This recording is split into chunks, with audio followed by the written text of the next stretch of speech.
where this tool of divination originated. There is speculation about the etymology of the word tarot and what it means, but it just leads to a dead end. The history seems to begin in Italy around the 1400s, and some researchers believe their origins begin in ancient Egypt due to the symbolism used on the cards. But again, no one has concluded that to be the case. I actually have my own theory about this, and although many people understand that this started out as just a simple card game, many of you probably wouldn't be surprised if I told you that, oh, it's more than just a card game. It's magic.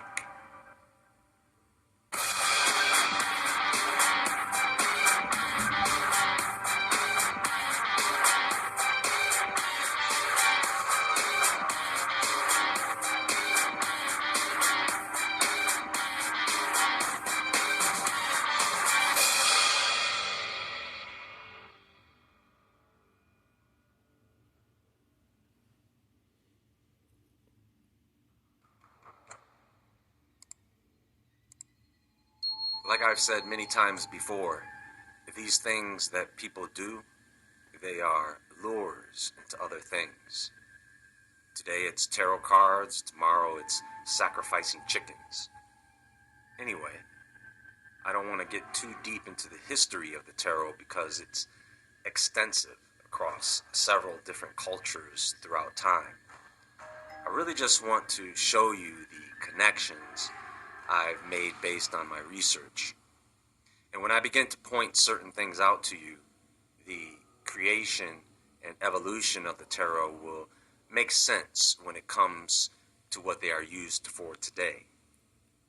Divination or fortune telling, which came about in the 1700s when the tarot card deck began to be restored to what it was originally meant to be. Now, before paper,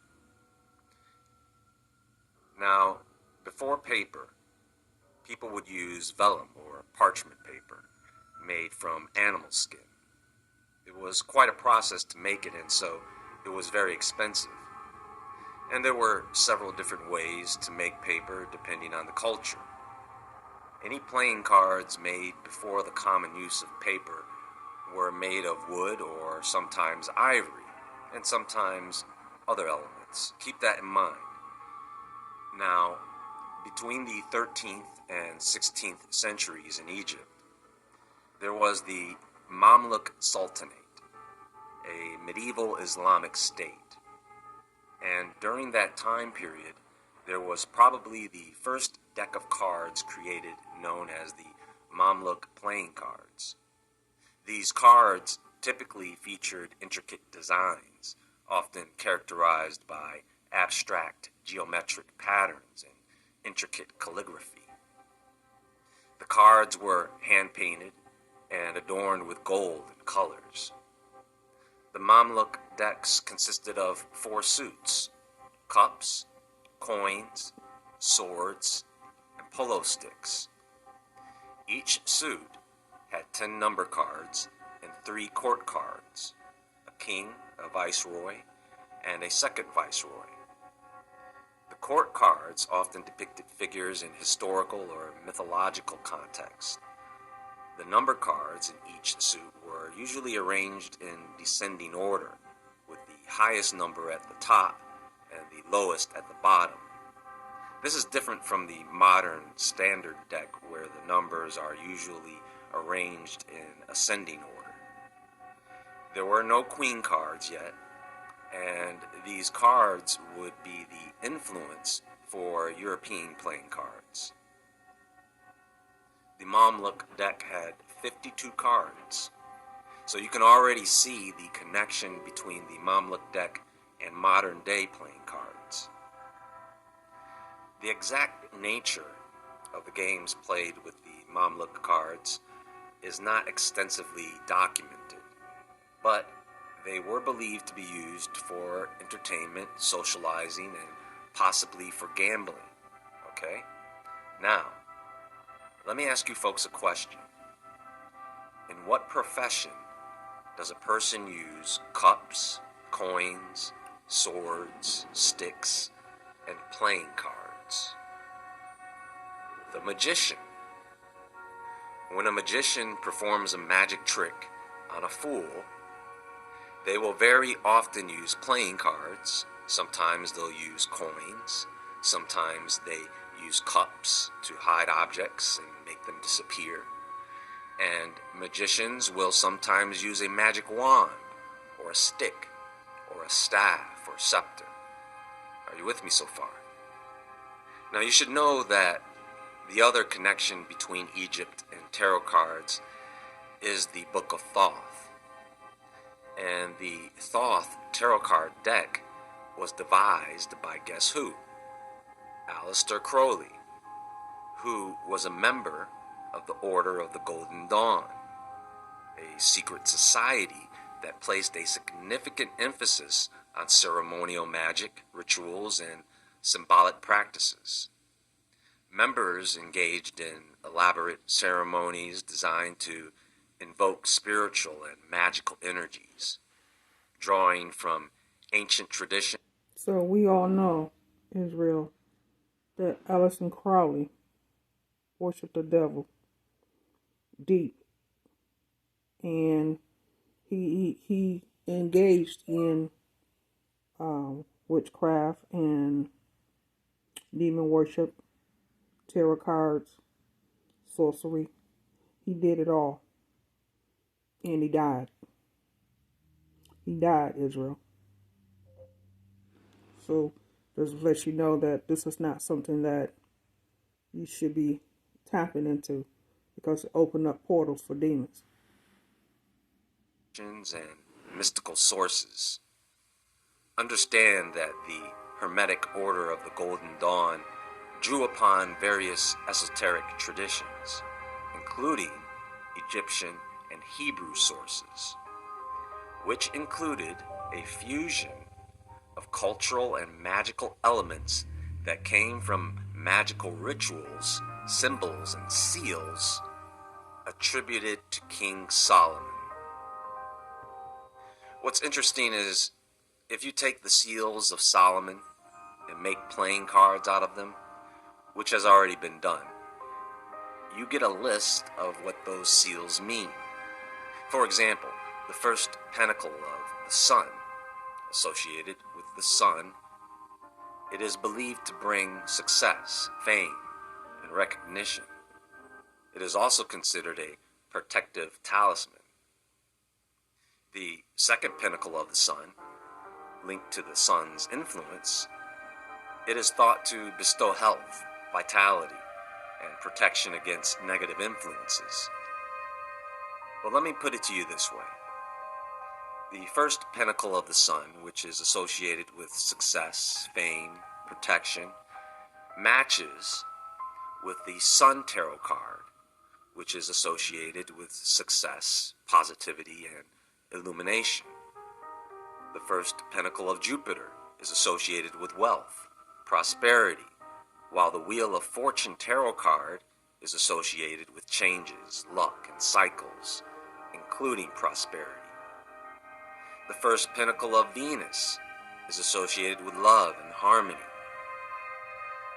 The Lover's Tarot card is associated with love, relationships, and choices. And you could keep going on to make many more matches with the meanings of the seals of Solomon with the meanings of tarot cards. Want me to show you another connection to tarot cards with a completely different culture? Remember what I said about paper? And before paper, if you wanted to make something similar to playing cards, you would probably use wood or ivory or bone, stone, metal, leather, or clay.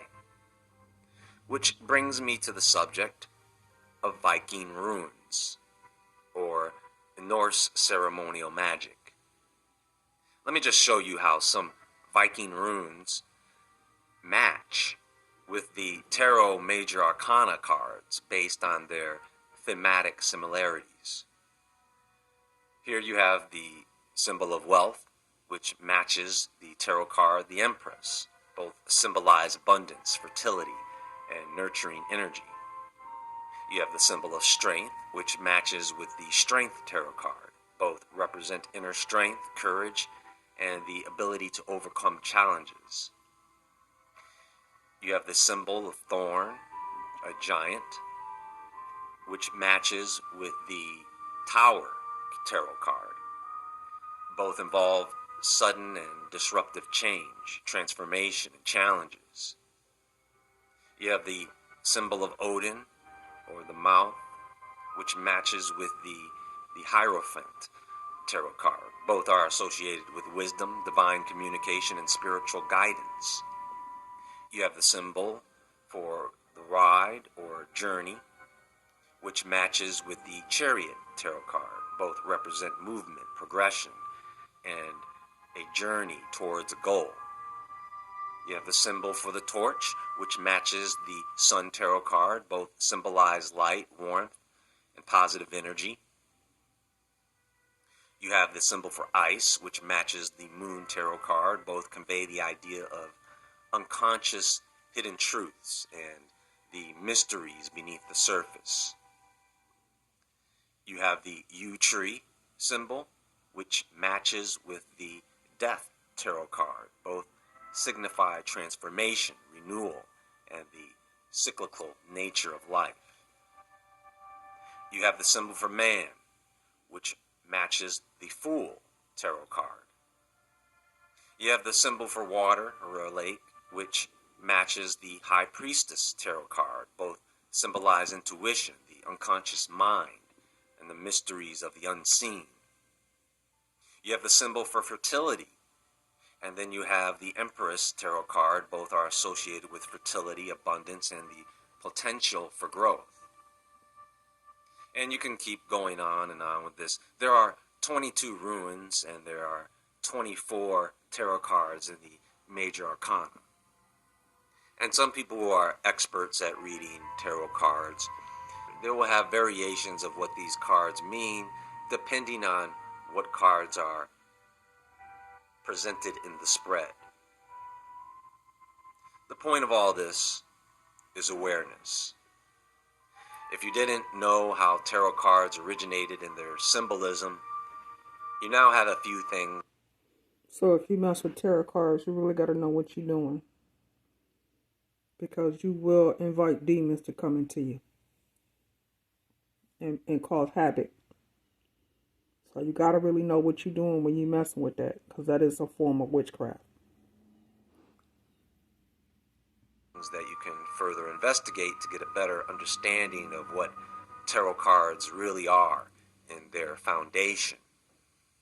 Psychics, mediums, witches, sorcerers, and prophets have all existed since the beginning, and the tools they have used throughout time have also been around since the beginning, in different forms because of culture, technology, and tradition. I hope this presentation helps some of you to unravel some of the mystery that surrounds these tarot cards and actually helps to alleviate some of the fears you may have about them. Because we always fear what we don't understand. Well, that's all for now, folks, and there is much, much more to come, so please stay tuned. Everyone have a wonderful and blessed day. And until next time, friends, as always, stay awake, stay aware, stay safe, and I'll talk to you all soon.